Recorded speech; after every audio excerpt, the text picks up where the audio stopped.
এখন আমরা আলোচনা করব ক্যাপিটালাইজেশন মেথড। এই ক্যাপিটালাইজেশন মেথডকে দুভাগে ভাগ করা যায়, ঠিক আছে। প্রথম ভাগটার নাম হচ্ছে ক্যাপিটালাইজিং অ্যাভারেজ প্রফিট, দ্বিতীয় ভাগটার নাম ক্যাপিটালাইজিং সুপার প্রফিট। অনেকে এই যে ক্যাপিটালাইজিং অ্যাভারেজ প্রফিট আছে এটাকে বলে ক্যাপিটালাইজেশন অফ অ্যাভারেজ প্রফিট, আর অপরদিকে যে ক্যাপিটালাইজিং সুপার প্রফিট আছে অনেকে এটাকে বলে থাকে ক্যাপিটালাইজেশন অফ সুপার প্রফিট, ঠিক আছে। এই দুটোরই আমরা অঙ্কগুলো দেখবো, ঠিক আছে। এই যে ক্যাপিটালাইজিং অ্যাভারেজ প্রফিটটা আছে আর ক্যাপিটালাইজিং সুপার প্রফিট, দুটোরই অঙ্কগুলো দেখবো, ঠিক আছে। আমরা প্রথম যে অঙ্কটা দেখবো ক্যাপিটালাইজিং অ্যাভারেজ প্রফিট কিভাবে করবো। দেখো হেডিং করিয়েছি ক্যাপিটালাইজিং অ্যাভারেজ প্রফিট, তার জন্য আমি তোমাদের কতগুলো স্টেপ লিখিয়েছি, ঠিক আছে। দেখো কি লিখিয়েছি। First step 1, know the normal rate of profit. তাহলে প্রথমে তোমাকে নর্মাল রেট অফ প্রফিটটা জানতে হবে অঙ্কটা পড়ে, ঠিক আছে। Step 2, calculate future maintainable profit oblique average normal annual profit, ঠিক আছে। Both are same. তাহলে প্রথমে তোমাকে কি জানতে হবে, নর্মাল রেট অফ প্রফিট, দ্বিতীয় তোমাকে বার করতে হবে কি ফিউচার মেইনটেনেবল প্রফিট, বা অনেকে এটাকে বলে থাকি অ্যাভারেজ নর্মাল অ্যানুয়াল প্রফিট। বার করলে স্টেপ 3 কাজ কি করতে হবে, calculate total capitalised value of the farm.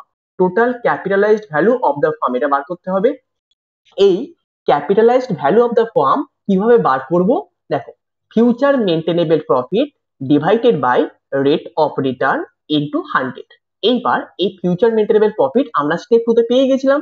এই স্টেপ 2 এ এই ফিউচার মেইনটেনেবল প্রফিট এখানে বসিয়ে দেব, divided by rate of return, মানে কি এই normal rate of return step 1 এ খুঁজে বার করে তুমি সেটা বসিয়ে দিবে ইনটু 100, ঠিক আছে। তাহলে স্টেপ 3 পর্যন্ত আমরা দেখে নিলাম। তাহলে total capitalised value of the firm কিভাবে বার করব আমরা স্টেপ 3 পর্যন্ত আমরা দেখেছি, ঠিক আছে। এরপর স্টেপ 4 এর কাজ। স্টেপ 4 এর কাজ হচ্ছে ক্যালকুলেট নেট অ্যাসেটস। তোমার কি বার করতে হবে, নেট অ্যাসেটটা বার করতে হবে। স্টেপ 5 এর কাজ ভ্যালুয়েশন অফ গুডউইল। এই ভ্যালুয়েশন অফ গুডউইলটা তুমি বার করবে কিভাবে, দেখো লেখা আছে goodwill is equal to capitalised value of the firm minus net assets. এই দেখো তুমি স্টেপ 3 তে capitalised value of the firm বার করে রেখেছিলে আর স্টেপ 4 এ নেট অ্যাসেট বার করে রেখেছিলে। তাহলে স্টেপ 5 এ কি করব, capitalised value of the firm থেকে নেট অ্যাসেটটা বাদ দিয়ে দেবো। তাহলে কি পেয়ে যাব, ভ্যালুয়েশন অফ গুডউইল, ঠিক আছে। দেখো আমরা একটা অঙ্কের মাধ্যমে দেখি নেব। কি বলেছে, a firm earns average normal annual profit 45,000, বলে দিয়েছে 45,000। The normal rate of profit being 10%, বলে দিয়েছিল। আমি বলছিলাম স্টেপ 1 এ কি বলেছিলাম, তোমাকে জানতে হবে নর্মাল রেট অফ প্রফিটটা কত। তাহলে এই অঙ্কটার ক্ষেত্রে নর্মাল রেট অফ প্রফিটটা কত, 10%। আর আমি বলেছিলাম কি স্টেপ 2 তে কি জানতে হবে, এই যে অ্যাভারেজ নর্মাল প্রফিট জানতে হবে।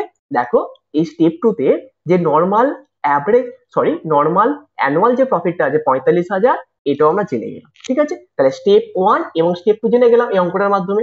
The assets of the farm amounting two 6,20,000, মানে 6,20,000 টাকা দিয়েছে। তারপরে কি বলেছে, ইনক্লুডিং গুডউইল 40,000, মানে 40,000 টাকার গুডউইল এর সঙ্গে যুক্ত হয়ে আছে। আর কি বলেছে, অ্যান্ড লাইবিলিটিস 2 লাখ দিয়ে দিয়েছে। Find out the value of goodwill by capitalisation of average profit method. অর্থাৎ ক্যাপিটালাইজেশন অফ অ্যাভারেজ প্রফিট মেথডে আমাকে বার করতে হবে। তাহলে প্রথম স্টেপ আমরা দেখে নেব কি ছিল, know the normal rate of profit. দেখো আমি কি বললাম, নর্মাল রেট অফ প্রফিটটা কত অঙ্কটার ক্ষেত্রে 10%, এই যে তাহলে আমি বসিয়ে দিলাম কত 10%।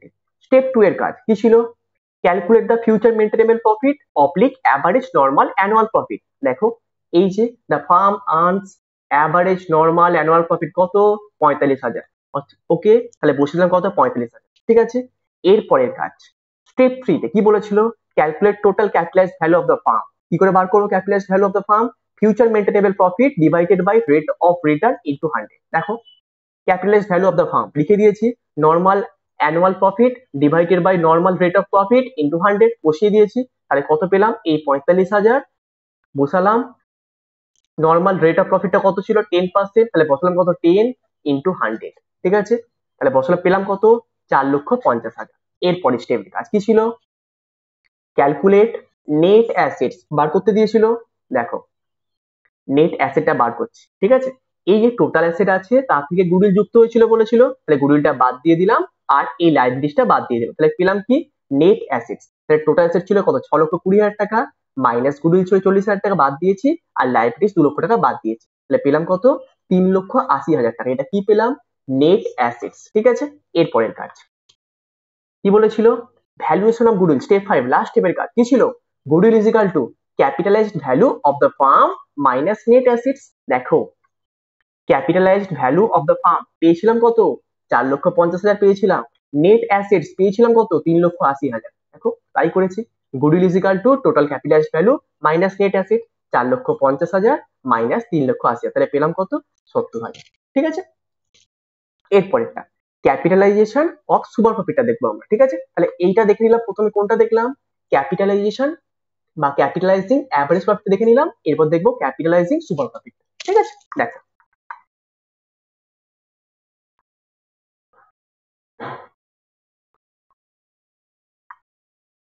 লিখেছি ক্যাপিটালাইজেশন অফ সুপার প্রফিট। দেখো সেম অঙ্ক নিয়েছি, একই অঙ্ক, সেটা কিভাবে করব super profit method. The firm earns average normal annual profit 45,000। Same আগের অঙ্কটাই নিয়েছি, এটা কিসে করবো সুপার প্রফিট মেথডে করবো। ঠিক আছে, দেখো the normal rate of profit of being 10%, the assets of the farm amount is 6,20,000 including goodwill 40,000 R liabilities 2 lakh দিয়ে দিয়েছে। find out the value of goodwill by capitalizing of super profit method। তাহলে আমি কি করতে হবে ক্যাপিটালাইজেশন অফ সুপার প্রফিট মেথডে করতে হবে। ঠিক আছে, এর জন্য আমি স্টেপ লেখাই। ঠিক আছে, আমি স্টেপ লেখাই তার কারণ এই অঙ্কটার মাধ্যমে তোমাকে বুঝিয়ে দেবো কিভাবে এটা তুমি বার করতে পারো। ঠিক আছে, দেখো কিচ্ছু নেই, প্রথমে একটা কাজ করলে নেট অ্যাসেটটা বার করে দিন। কি করে বার করতে হয় আমি আগেরটাই বলেছিলাম যে টোটাল অ্যাসেট থেকে গুডউইলটা বাদ দিলাম এবং লাইবিলিটিস পার্টটা বাদ দিলাম, তাহলে পেয়ে গেলাম কি নেট অ্যাসেট। তাহলে টোটাল অ্যাসেট ছিল 6,20,000 টাকা বসিয়ে দিয়েছি, মাইনাস গুডউইল 40,000 বসিয়েছি, লাইবিলিটিস 2 লাখ বসিয়েছি, তাই পেলাম কত 3,80,000। এটা কি পেলাম নেট অ্যাসেটস। এর পরের কাজ সুপার প্রফিট তুমি বার করবে কি করে অ্যাভারেজ প্রফিট থেকে নর্মাল প্রফিটটা বাদ দিয়ে দেবে, তাহলে কি পাবো আমরা সুপার প্রফিট পেয়ে যাবো। তাহলে অ্যাভারেজ প্রফিট থেকে নর্মাল প্রফিটটা বাদ দিলে কি পাবো সুপার প্রফিট। দেখো এই যে অ্যাভারেজ প্রফিট বলছে না, এই অ্যাভারেজ প্রফিটটা তোমার অঙ্কে দিয়ে দিয়েছি কত 45,000, তাহলে বসিয়ে দিলাম কত 45,000। নর্মাল প্রফিট পাবো কিভাবে এই দেখো যে তুমি নেট অ্যাসেটটা বার করেছো, নেট অ্যাসেটটা তার উপর এই যে বলেছেন না the normal rate of profit being 10% বলেছে, তাহলে এই নেট অ্যাসেটটার উপর তুমি মেরে দিলে কত 10%, তাহলে 3,80,000 ইন্টু 10% পেলে কত 38,000, তাহলে 45,000 মাইনাস 38,000 পেলে কত 7,000। ঠিক আছে, তাহলে তুমি পেলে কত 7,000, এটা কি পেলে সুপার প্রফিট। এর পরের কাজ গুডউইল তুমি কিভাবে বার করবে ক্যাপিটালাইজেশন অফ সুপার প্রফিট মেথডে super profit divided by normal rate of return into 100।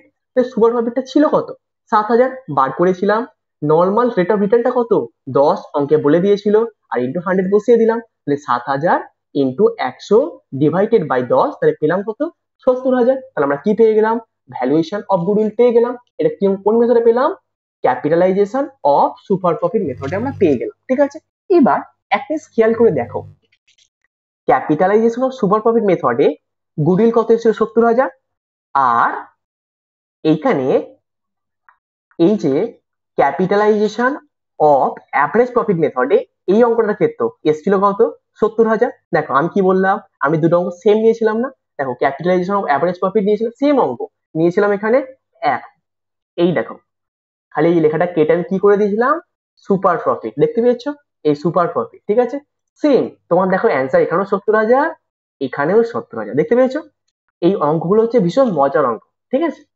আশা করি এইটুকু পার্ট বুঝতে পেরেছো। ঠিক আছে, তাহলে আমরা কি দেখলাম ক্যাপিটালাইজেশন মেথডটা আমরা দেখলাম এবং দুটো পার্টেরই কিন্তু আমরা অঙ্কের মাধ্যমে বুঝে নিলাম capitalising average profit, capitalising super profit method, দুটো অঙ্কই কিন্তু আমরা বুঝে নিলাম। ঠিক আছে।